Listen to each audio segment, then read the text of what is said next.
One of the features of this fourth industrial revolution is that it doesn't change what we are doing, but it changes us. One of the features of this fourth industrial revolution is that it doesn't change what we are doing, but it changes us.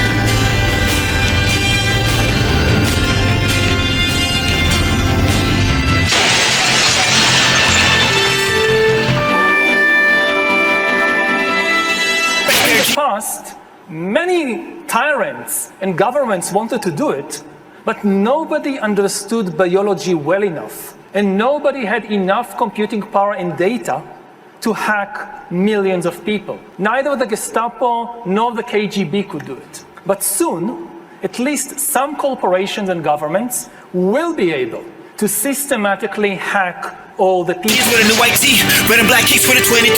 Crank it up like hydraulic jacks, handing out heart attacks with my starter cap. Now put your hands up, better keep them up. Regular label pockets ain't deep enough. I'm in first place like Usain Bolt. Them slow cook rappers ain't keeping up.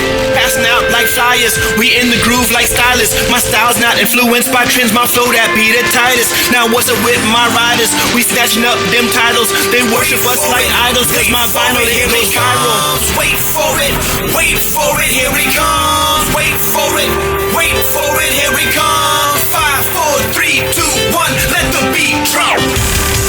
By hacking organisms, elites may gain the power to re-engineer the future of life itself. Because once you can hack something, you can usually also engineer it. If indeed we succeed in hacking and engineering life, this will be not just the greatest revolution in the history of humanity. This will be the greatest revolution in biology since the very beginning of life 4 billion years ago. For 4 billion years, nothing fundamental changed.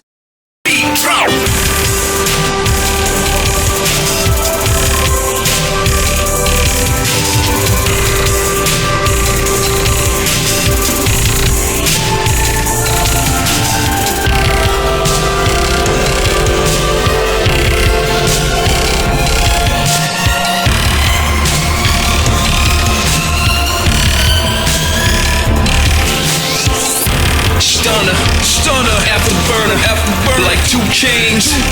Number one, my doors go up, your eyes froze up. When them dimes step out, your mouth close up. Stunner, afterburner,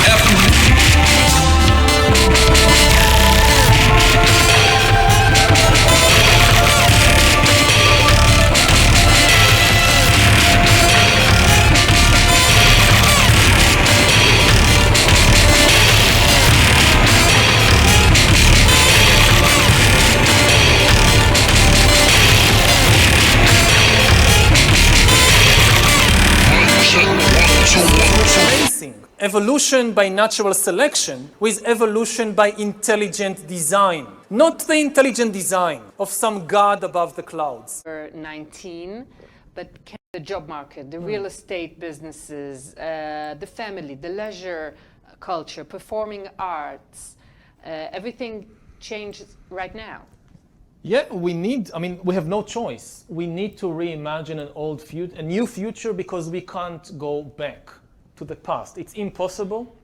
Even before COVID. The vaccine won't help us go to the past, of course. The vaccine will help us, of course. It will make things, more manageable. But it won't take the time back. We can't go back. We were already in a process of rapid change, fueled by new technologies. COVID just accelerated it. Changes that we thought would take 10, 20 years, like moving a lot of courses in the university online, they happened within 2-3 weeks or 2-3 months because of COVID. But they were already underway anyway. There's now So- no reason to live close to work or close to the academic center. Yeah. There's no, the city centers are losing their. You have not only the elderly, also the young are isolated, and we are in the midst of a tremendous social upheaval. We can't go back, but it doesn't mean that the future has to be bad.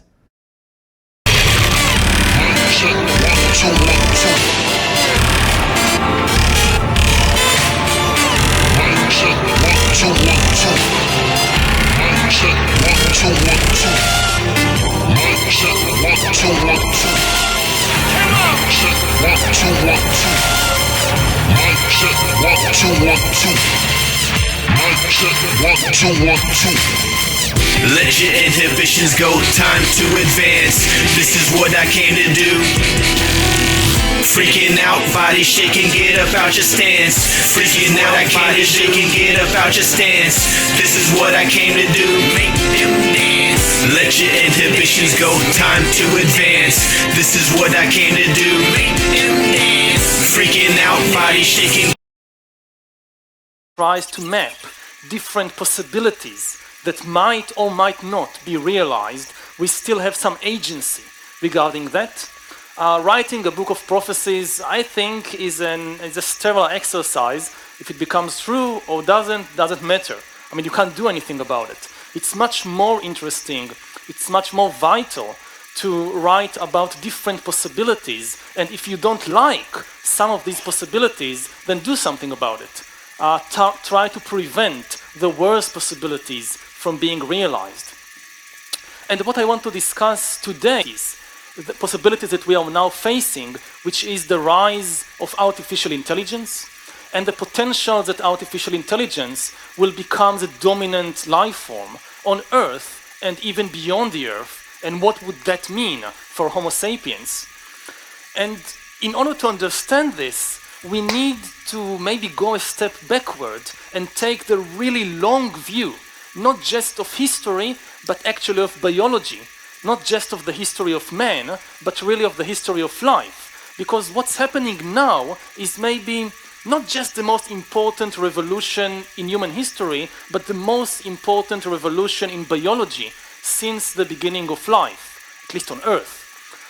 For the last 4 billion years of Earth, giraffe or a tomato or a Homo sapiens, you are made of organic compounds and you are subject to organic biochemistry. This is now changing. We are on the verge not only of replacing natural selection with intelligent design, not the intelligent design of some god, our intelligent design as the principal motor of the evolution of life. We are also on the verge of allowing life to break out for the first time from the organic realm into the inorganic and creating the first inorganic life forms after 4 billion years of evolution, which also implies that life will for the first time have a serious chance of breaking out of planet Earth and beginning to spread in the rest of the galaxy, in the rest of the universe.